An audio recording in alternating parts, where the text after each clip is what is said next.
Hello and welcome, everyone. I'm Arielle Feger, Senior Analyst, Media Content at eMarketer. It's great to have you with us for today's webinar. Joining me today is Greg Wolny, VP of Marketing at Stackline. Together, we'll explore how to use first-party data to create audience-centric framework to identify and engage your best target customers. Hi, Greg. Hey, Arielle, great to be here. Thanks for having Awesome. me. Yeah, great to have you. Now, before we get into the discussion, we're going to play a video narrated by Marcus Johnson, Senior Director of Podcasts and host of the Behind the Numbers podcast, to explain eMarketer's top charts on consumer shopping trends and behavior, made possible by Stackline.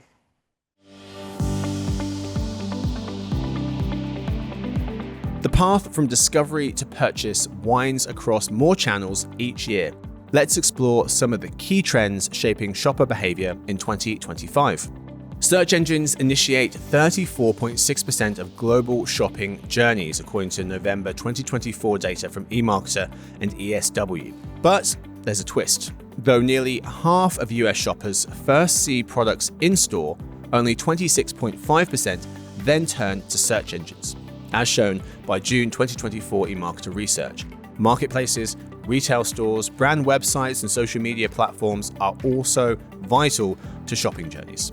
Social media dominates Gen Z discovery at 51.5%, double the rate of older shoppers per June 2024 eMarketer data. 1/3 discover through brand websites or apps. Streaming ads and email register more strongly with Gen Z than with older groups. Whilst physical retail spaces remain influential, digital touchpoints such as websites, mobile apps, and search engines are also powerful, highlighting critical areas for marketers to invest in digital resources and creativity. Another notable shift is the growing acceptance and impact of sponsored content. Some 60.3% of global shoppers find sponsored products helpful for purchases, a significant increase compared to earlier attitudes, according to eMarketer and ESW. This varies dramatically by region. India, Brazil, and South Africa find them very helpful. France, Switzerland, and the UK show the most skepticism. The data demonstrates how sponsored placements can drive powerful conversions when executed effectively. Deep audience understanding is more critical than ever. Some 57% of B2C marketers now use survey data to build target audiences, nearly matching website data, 64%, and social data, 58%, per February 2024 data from Porch Group Media and Ascend2. Marketers increasingly prioritize first-party data, leveraging surveys to blend qualitative depth with quantitative analysis. In the end, surveys deliver direct insight into customer motivations, which make them powerful tools for understanding customer behavior. In fact, 78% of businesses rely on customer surveys to decode behavior, making it the most widely used tool for journey analysis, according to an August 2024 study by CX Network and Alterion. Journey mapping, 43%, social listening, 34%, and analytics software, 34%, are gaining ground. But surveys deliver what others can't: customers explaining themselves in their own words. The fragmented discovery landscape demands more precise targeting and measurement. Marketers who connect these dots from search to social, from physical to digital, from discovery to purchase, win. The question isn't which channel matters most, it's how you map the connections between them all.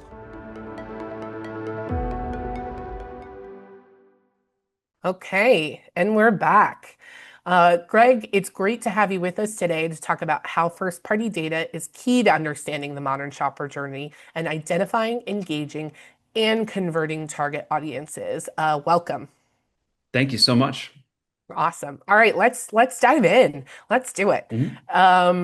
What data signals and frameworks are most effective for identifying and prioritizing high-value audience segments?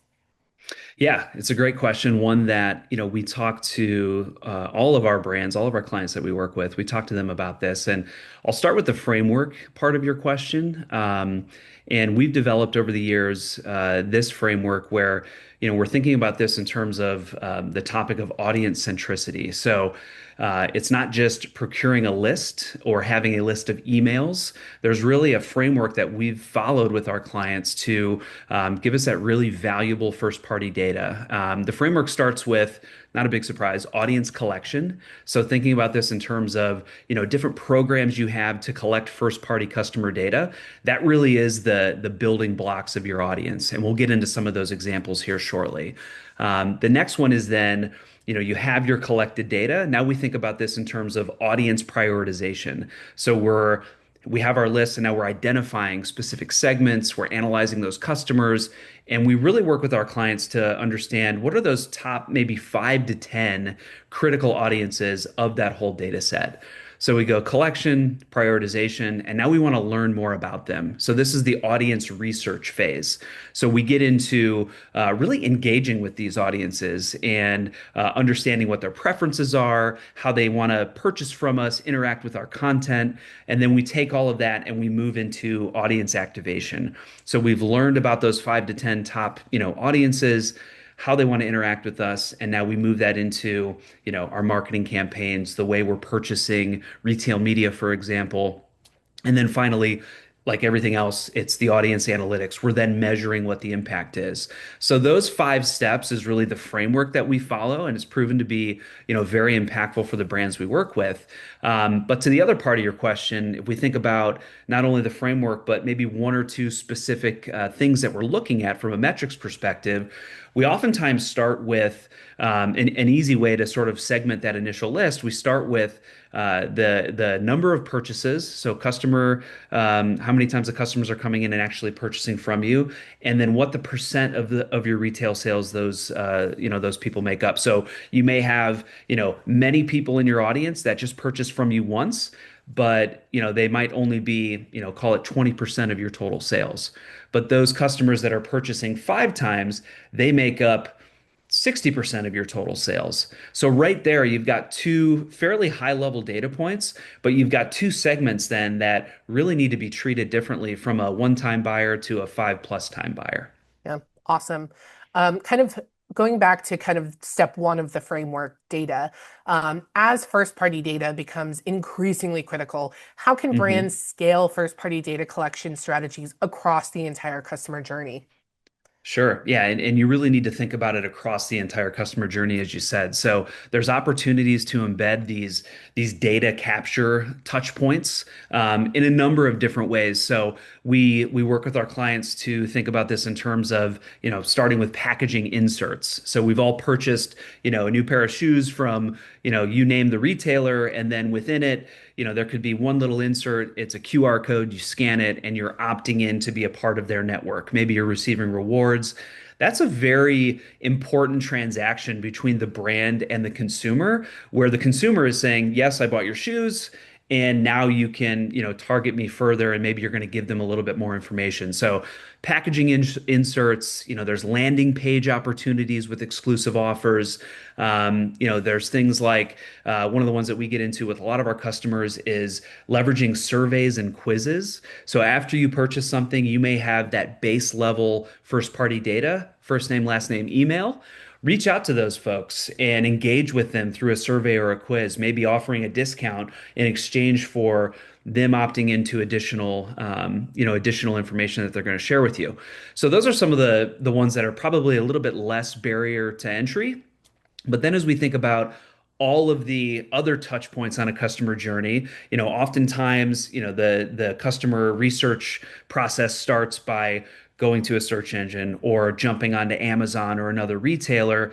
Or what we've seen a lot more recently is that they're interacting with apps and interacting with D2C storefronts. So many more opportunities where you have this captive audience to engage with them and request that they opt into sharing more data. So again, when you think about it across the entire journey, it's not enough to just, like we said before, just have the list and run with it. Same thing, it's not enough to just, get their name and email from a purchase. You want to continue to engage with them and collect that data and then further personalize their experience with your brand. Yeah, absolutely. The more touch points, it sometimes can be a little frustrating to have so many different touch points to Sure. reach consumers, but it's also a benefit in the way that you are then able to get information from them in so many different ways. Right. And I would add Definitely. to that, I think, there's the opportunity for quick feedback too. Yeah, Always giving them the opportunity to say, maybe it's a little too much. Maybe they don't want to be that engaged with the brand.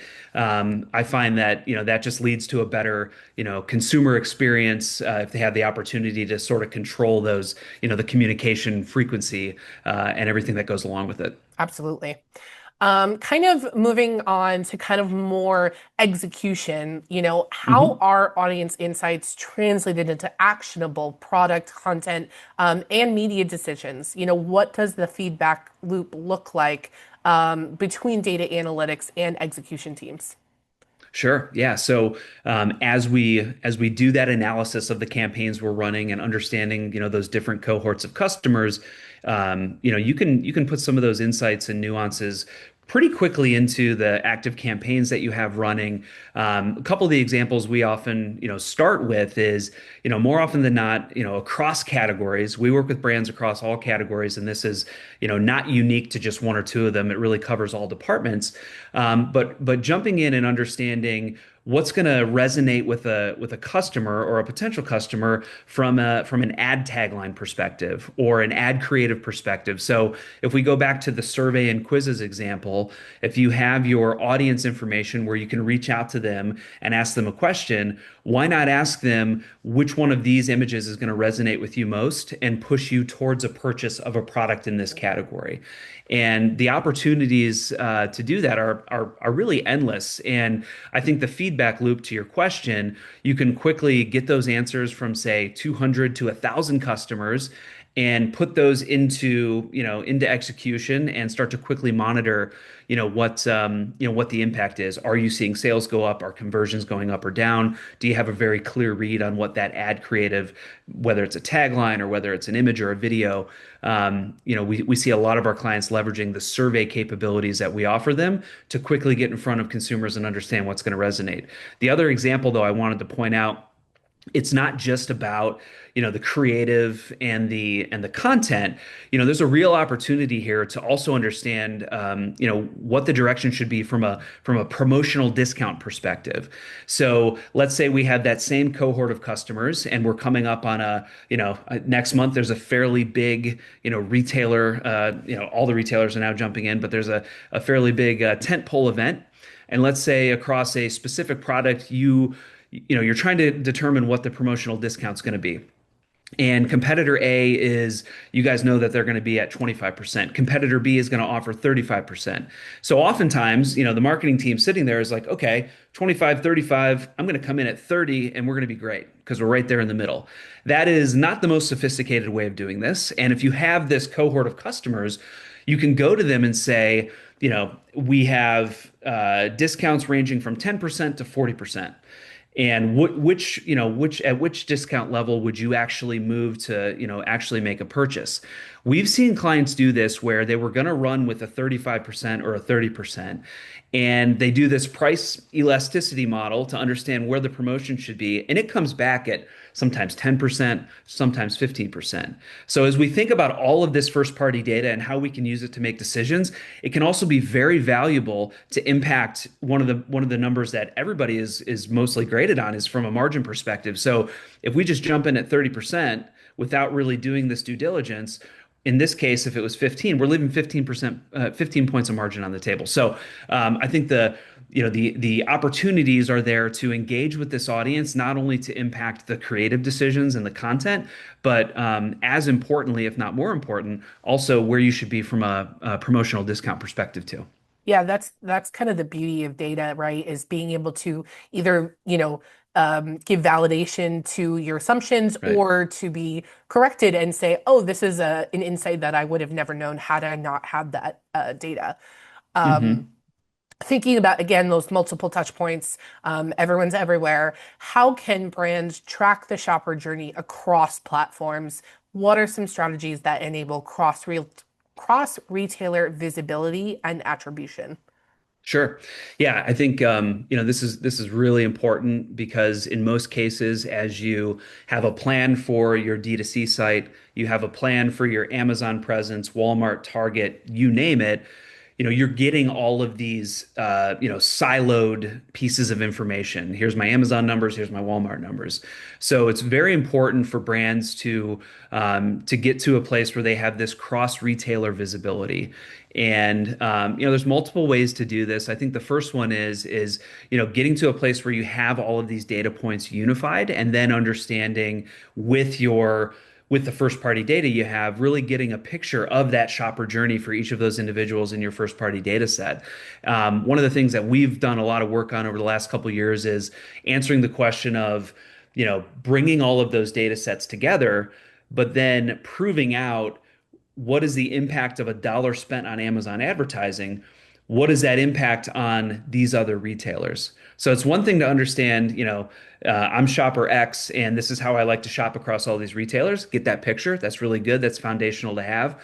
But then if you spend a dollar on Amazon's DSP, how is that impacting the in-store purchase on a Walmart? So we've developed multi-retailer attribution capabilities to then track the specific purchaser. If they see a Thursday night football ad, but then they purchase in a Kroger store, it's really important for that brand to understand that to then make further decisions on their retail media spend, for example. So I think the cross retailer visibility is critical. It's something that we've worked across retailers with to really bring together this unified data set. And then going back to what we first talked about, it all goes back to that research. Once you have that understanding and you can see where your consumers are shopping, dig into that research a little bit more and understand things like the purchase frequency, percent of total sales, number of other metrics as well. Yeah, awesome. I know we touched on this a little bit earlier, but how are shopper preferences and behavioral insights being used to optimize product detail pages, landing pages, and ad creatives to increase engagement and conversion? Yeah, this is an important one. I think a lot of times there's always the opportunity to A/B test, like within a live campaign, make sure you're doing some level of A/B testing, and that can be helpful. I think it's more surface level though if you just throw it into into your ordinary campaign that you're running.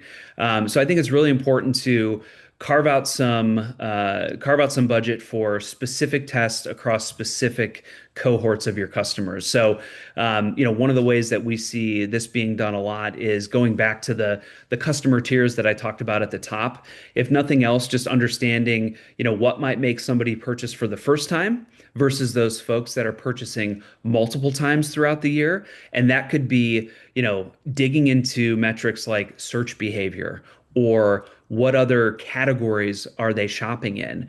So to bring this to life a little bit, one of the examples that we often talk about is the correlation between some of these categories. One client that we worked with is in the protein category, the protein space, and we found as we looked at their customer tiers, we got the view that I talked about earlier, the ultra light to the ultra heavy, level of shoppers. We noticed that the ones that were purchasing 5 or more times a year of this specific protein brand were also very active in the running shoe category. So as we dig into that, we start to personalize things around a specific audience of, yes, they're protein buyers, but they're active in the running shoe category. And that takes us down a whole different road to get very targeted with the content, the imagery of the protein. Maybe it's somebody, preparing for a run and you have all of those things within the image. You can quickly get to that by leveraging things like surveys and quizzes to better understand what's going to resonate with them. So I think the other category affinity metric is and just having that level of awareness is critical, and it just opens up so many more doors. I know everyone who owns a retail media budget, for example, I'm sure they're asked weekly, obviously, what is the return on this, but are we getting in front of the people that we should? And, there's probably 10 more questions that include incrementality and all of that. But I think if you can leverage some of these high level metrics to understand where else your customers are shopping, it helps you answer those questions and just paint a more detailed picture of your specific brand consumers that are trying to find your product. Yeah. that dovetails really, really nicely into kind of my next question, which is like, how can brands personalize the end-to-end customer experience across discovery, targeting, and conversion? And what role do automation and AI play in that? Sure. Yeah, I think, this is one of the areas where we see automation and AI playing a huge role, and I think it really speaks to the speed at which you can do this. So leveraging large language models to process search behavior across one specific cohort and then recommending ad creative and ad taglines to quickly put into your campaign that's running right now. Oftentimes, that people may shy away from that because, head counts are only so big. You don't have so many people or agency dollars to do that.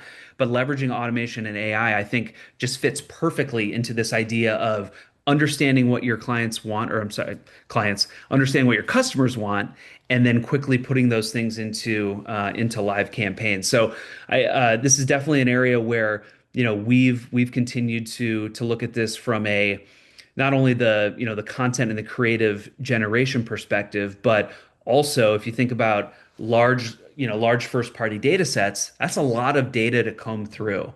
And individuals aren't going to do that just on their own. So processing that through AI tools, and again leveraging with your data analyst, going back to a question you had before, that allows you to make these decisions much more quickly. And I think jumping in and sort of like committing to, we're gonna put a time frame around a specific test that we're gonna run. It's got to have X number of people in the audience segment, and then putting that into the creative that you're running. You have to commit to those timelines and then measure it. So we're seeing automation and AI play a really big role there. And I think, understanding things like, specific metrics like search behavior, purchase behavior, and that cross-category affinity, that all plays into those large data sets and analyzing them to then make these decisions. Yeah. Measurement. Always the question. How should marketers measure performance at the audience level, not necessarily just by campaign or by channel? Are there, metrics or reporting practices that kind of help to qualify impact? Sure. Yeah. So we've talked about a couple of them, total sales volume, order frequency, things like that. I think as you start to, get your audience segments, you start to understand them better and understand, again, thinking about them from customer tiers, we start to dig into metrics like, customer lifetime value, overall retail market share of a specific audience. We think about this in terms of, number of times, like high frequency buyers, they may be purchasing a lot, but they may account for a disproportionate share of the revenue. So maybe we need to invest in them more.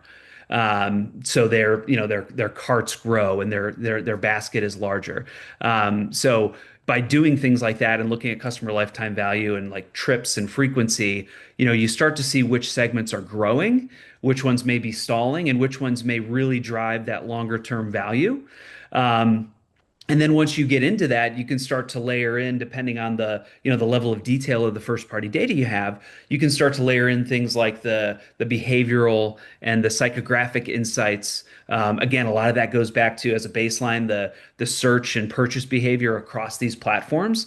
And as you start to build this blueprint of customer cohort that buys 2 or more times a year, most likely start their research here, but they end up converting in store here. You get this really robust picture of your specific audience cohort, and then you can start to make these very informed decisions around, how do we want to invest from a retail media perspective? Should we be doing more from a loyalty or a packaging perspective? So there's multiple levels that you sort of build up to as you increase the level of data quality you have from a first party data perspective. Yeah, amazing. Well, we've covered a lot of questions so far, so Yeah. let's take some from our audience. Okay. First question we've got: how can marketers ensure custom audiences are large enough to support scalable campaign execution? Yeah. Not surprised. This is the first one. This is one that we come up against all the time, and it's a really good question. I think it helps to sort of like reset the framing around how we should think about the size of audiences that you have. So, what we typically do is the size is one thing, which is important to think about, but it's more important to think about this from a data quality perspective, and how the brand is looking to activate against that size of first party data. So, are we going to go high funnel, low funnel, where a brand is positioned? But again, before even considering all of that, we need to understand, is this truly an audience or is it just a list? So there's a big difference between something like a list of 10,000 emails gleaned from a promotional sweepstakes versus an audience of 10,000 customers whose data is enriched with these, cross retail purchase behavior and retail media specific ad signals. So first and foremost, it's not necessarily the size, but thinking about it in terms of the overall quality. And let's say it's a 1,000 person list, and immediately you may just think, well, this isn't a list that I should use. It's only 1,000 people. But what if it's a 1,000 person list that is, they've purchased from a competitor in the last 90 days, and now you can go after them with very specific creative. So again, just to go back, to the start of your question, I think it's more so around the quality, where it's coming from, and how detailed it is versus necessarily the overall size. You can purchase a large size list from a trade show. Doesn't necessarily mean that it's going to be the right people to go after. Yeah, I think that answered the question. yeah, absolutely. This question is after my own heart, as someone who's constantly asking about Yeah. data clean rooms. What's been your experience with data clean rooms? Are you seeing value from second-party data cases? What's the most valuable result you have been getting from it?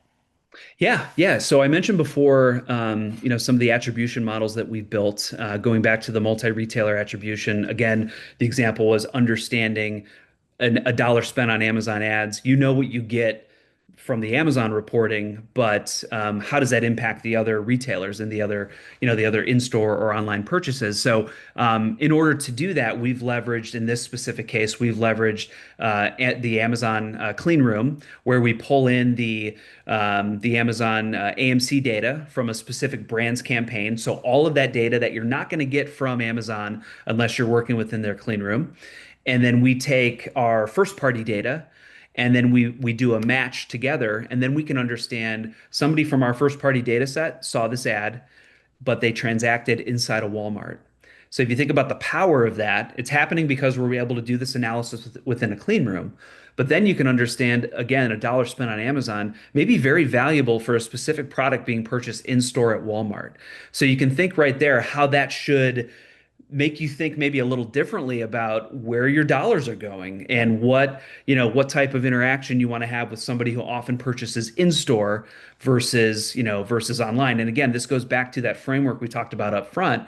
As you start to put these building blocks in place and understand the activities across, all of these different retailers, it really helps to shape the, not only your retail media strategy, but your overall go-to-market strategy, depending on the shopper you're going after and the category that you're in. Yeah. Kind of in a similar vein, what shopper behaviors or patterns consistently influence purchase decisions?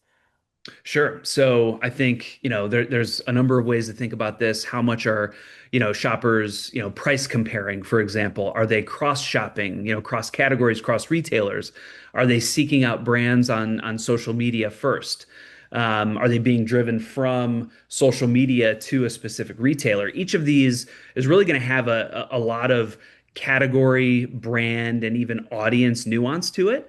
One of the biggest trends that we're seeing in the industry, especially around Amazon and other retail media networks, that seems to be like the one space where there's so much being talked about. Should I be, while we've been on this call, there's probably been two more retail media networks that just popped up that we'll have to deal with. But it's this trend of increasingly, moving upper funnel with their media. So Amazon, for example, Thursday Night Football, now they have the NBA. They announced last week the new Roku partnership. So it's more of this like brand media play. So we go down this market research rabbit hole on shopper behavior. The more critical question might be, are we even going to be able to measure or attribute these upper funnel media placements properly? So there's all these signals mixed into this with all these opportunities where people can spend. So I think it's this, it's one, understanding what's available to you from a data perspective, how you can measure all of these things, and then really locking into the shopper behaviors that you think are most important. I would go back to this idea of, the cross retailer, shopping, going from social media. Are they price comparing? So I think digging into that level of detail with your first party data set really helps you to understand what ultimately is influencing those purchase decisions. Great, awesome. Okay, this is an interesting question. What are your thoughts on the customer journey starting and ending with AI? The shopper doesn't interact with the brand site at all, only with AI. I mean, this is kind of the new world we're thinking about, right? Hmm. Where AI is helping research, product comparisons, and maybe even ultimately making a purchase. What are your Right. thoughts? Yeah, I mean, we've seen more and more over the last couple of years the recommendation engines really assist with the shopper journey, and I think we're going to continue to see more and more of this, just with the whole idea of this agentic AI, where you are putting yourself as a consumer in position to maybe start your research, but then you're going to choose to purchase on a specific one of the retailers we've talked about, and then you sort of sit within the brand experience while the AI agent goes and makes the purchase and completes everything for you.